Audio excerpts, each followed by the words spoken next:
Estamos de volta com o Informativo TVU e hoje damos seguimento à nossa série de entrevistas sobre alimentação no Brasil, falando sobre os alimentos processados. Para isso, recebemos no estúdio a nutricionista Verônica Lima. Seja muito bem-vinda, Verônica. Obrigada. Para a gente iniciar a nossa entrevista, o que são os alimentos processados, né? É só a adição de algum componente, alguma coisa nesse sentido? O que eles são na prática para quem não tem esse conhecimento? Certo. Os alimentos processados, eles são produzidos pela indústria a partir da adição de sal, de açúcares e de gorduras nos alimentos in natura. Então, seria pegar frutas, verduras, legumes, carnes e fazer a adição de sal, gorduras e açúcares. Isso é feito pela indústria. É somente pela indústria ou uma pessoa em casa simplesmente alterando o alimento, né, seja adicionando açúcar ou algo do tipo, ele já deixa de ser natural, né, digamos assim? Sim, ele já passa a ser um alimento processado porque realmente, por exemplo, a conserva. A gente pode fazer conservas em casa, que normalmente é adicionada a salmoura, né? A água, o vinagre e o próprio sal. Então, esse alimento, quando eu pego um vegetal, um legume, uma verdura, descasco, né, tem o processamento dele, a adição desses componentes, ele passa a ser um alimento processado, porque eu interferi no alimento in natura. A gente pode especificar algum alimento que seja o pior dos alimentos processados? Tem alguns vilões assim que a gente pode estar mencionando para o pessoal estar evitando? Nesse grupo, a gente vai ter, de fato, a adição desses ingredientes, sal, açúcar e gordura. Quando a gente faz isso, o que vai piorar a qualidade é a quantidade que é adicionada. Então, quanto mais, né, sal, gordura ou açúcar é colocado, eu pioro a qualidade nutricional desse alimento. Na prática, o processamento a gente pode dizer que seria para tornar o alimento mais gostoso? Ou algo do tipo? Existe alguma maneira de tornar essa alimentação mais saborosa sem a necessidade desse processamento? Com certeza. A indústria vê isso como uma estratégia para realmente melhorar a palatabilidade, né? O sabor, deixar esse alimento mais agradável ao paladar. Então, a opção é realmente fazer em casa e aí usar a adição de poucos ingredientes, porque querendo ou não, o sal, o açúcar, a gordura ajuda também na conservação. Então é uma estratégia da indústria, né, para conservar, por exemplo, as carnes enlatadas com a adição de gordura e sal, isso vai aumentar o tempo de prateleira. A gente pode fazer isso em casa, em menor quantidade, para não ser tão prejudicial e evitar. A recomendação do próprio guia alimentar é que a gente limite o consumo. Normalmente, esses alimentos processados, eles são utilizados em outras preparações culinárias. A ideia também não é consumir somente aquilo. Então, por exemplo, uma carne enlatada, eu vou adicionar uma preparação natural, né? De forma que eu não consuma apenas a carne enlatada, apenas a conserva, os doces em caldas, que também são exemplos de alimentos processados. É evitar consumir apenas esses alimentos como refeição principal. Você mencionou essa questão do guia, né? Durante essa semana a gente está dando enfoque nele, né? Hoje falando especificamente sobre os alimentos processados, quais informações ele contém acerca disso? Isso. Então, ele traz realmente essa classificação, que é o grau de processamento que os alimentos in natura são submetidos. Então, esse grau de processamento, ele interfere na qualidade nutricional desse alimento. Então, o guia traz essa especificação de que, a partir do momento que um alimento in natura recebe a adição de um ingrediente, o sal, a gordura e o açúcar, ele perde em qualidade nutricional. Então, para a população, a recomendação é que, de fato, seja limitado o consumo, que se não faça, né, o consumo apenas desses alimentos, porque quando eu adiciono também esses ingredientes, ele sofre uma perda de qualidade nutricional e um acréscimo de calorias pelo açúcar, pela gordura, e isso vai impactar na qualidade nutricional, né, do consumo da alimentação e, consequentemente, aí, impactos para a saúde. Agora vamos falar das diferenças, né, dos tipos de processamento. Existem os que são minimamente processados, os processados e os ultraprocessados.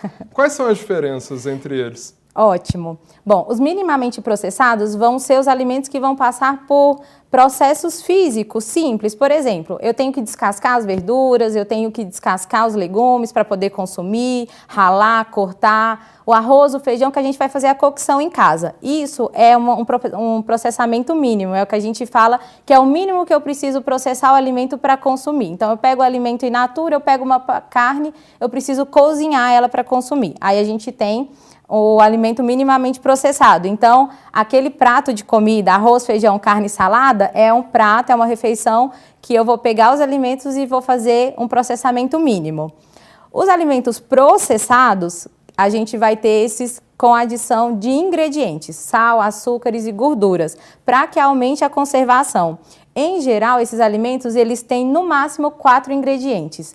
Todo e qualquer alimento que vai para a indústria e é submetido por um processamento ainda maior, onde contém 5 ou mais ingredientes na lista, a gente vai conhecer e vai classificar como alimentos ultraprocessados, onde de fato eu já começo a ter uma perda significativa da qualidade nutricional desse alimento e um impacto ainda maior se o consumo for recorrente. Na hora de comprar, como fazer essa identificação, né? Lendo o rótulo já é o suficiente para ter esse conhecimento, né? Já saber o que vai ser consumido? Isso mesmo. Então, o rótulo ele é o grande aliado, né, para a gente fazer boas escolhas. Claro, a gente às vezes não vai consumir, né, só alimentos in natura e tá tudo bem. É importante, dentro dos alimentos processados e ultraprocessados, escolher opções melhores. A lista de ingredientes é uma ferramenta muito importante. Ela vai trazer, então, os primeiros ingredientes que contém ali naquela receita e quanto menos ingredientes tiver nessa lista, melhor a qualidade nutricional desse alimento. Então, por exemplo, o pãozinho, a gente pode optar por uma escolha de um pão com menos ingredientes, onde o açúcar, a gordura esteja em menor quantidade. Essa lista, ela é em ordem decrescente, então é do maior para o menor, igual a receita mesmo. Eu gasto mais farinha para fazer um bolo, eu vou ter a farinha primeiro.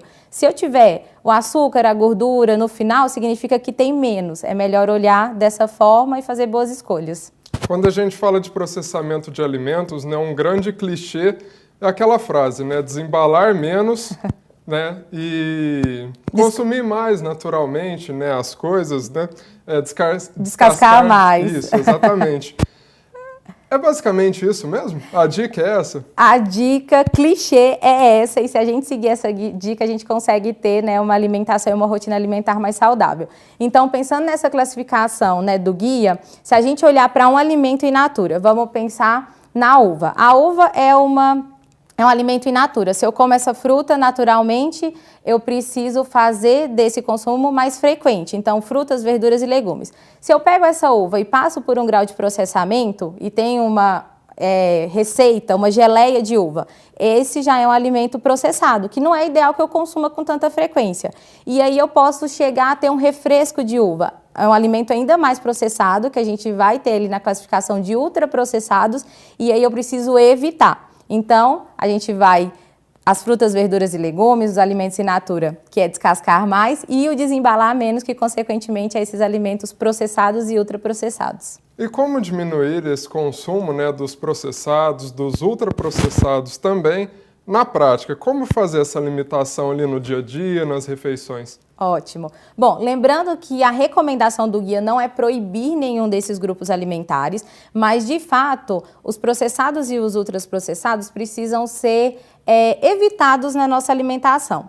Como a gente não vai conseguir zerar o consumo desses alimentos, o ideal é que eu combine ao máximo em preparações culinárias com os alimentos in natura. Então, por exemplo, eu vou fazer um macarrão, que é uma preparação onde vai usar um alimento, né, processado, mas eu posso optar por fazer um molho natural, né, usar a carne. Então, usar ingredientes nas combinações culinárias com menos alimentos processados e mais alimentos in natura. Outra frase também bastante comum, né, quando a gente fala de nutrição, né, especificamente desse tema que a gente está abordando hoje, é que a pessoa é basicamente do que ela se alimenta, né? É um retrato, né? É bem por aí mesmo? Como que a pessoa deve fazer essa análise, né? A gente sempre reforçou aqui durante essas entrevistas, né, dessa semana, para não fazer isso simplesmente por conta própria, né, buscar um profissional. Como que você vê essa questão? Exatamente. Se a gente for analisar a rotina e o dia alimentar e fazendo um paralelo com, às vezes, queixas que os pacientes trazem, a gente consegue correlacionar muito isso. A questão da fadiga, do cansaço, e aí a gente vai ver o que você tem consumido. Pessoas, né, que têm o hábito de fazer o consumo de mais alimentos processados, ultraprocessados, trazem essas queixas recorrentes porque, de fato, eu não estou conseguindo consumir a quantidade de nutrientes necessários, que seriam suficientes para trazer essa disposição, para trazer essa oferta nutricional que realmente traz energia suficiente. Então, essas queixas são muito recorrentes e aí é fazer esse paralelo. Eu tenho consumido mais alimentos processados, então isso está impactando quanto na minha alimentação? Se a gente for olhar, às vezes, a questão até de uma análise ali de exames, a gente vai ver impacto disso em colesterol, né, em glicemia, que pode desencadear aí doenças crônicas não transmissíveis.